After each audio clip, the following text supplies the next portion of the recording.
Rooikappie en ma het saam in 'n huisie gebly. Ouma was siek en hulle kon nie na haar toe ry. Hulle kar was gebreek en die pad was op nat. Hulle sou beslis vassit of gly.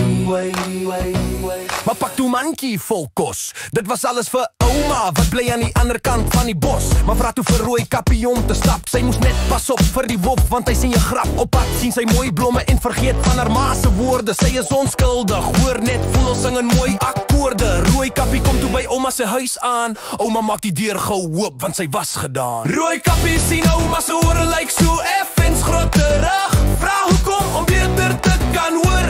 Antwoord ouma en sug. En hoekom is ouma se oë so ongelooflik groot? Om beter te kan sien, sê ouma en sny 'n stukkie brood. En you, ouma se mond lyk so vreeslik breed. Wou my kind is om jou dadelik op te vreet. Rooikappie gil toe so hard dat die wolf se ore tuit. Die ou kapper daar naby hoor gelukkig die harde geluid. Met 'n spoed het hy vinnig daarop gedaag. Die wolf weggejaag en vir ouma uit die kas gehaal. En almal daar sommer suikerwater ingejaag.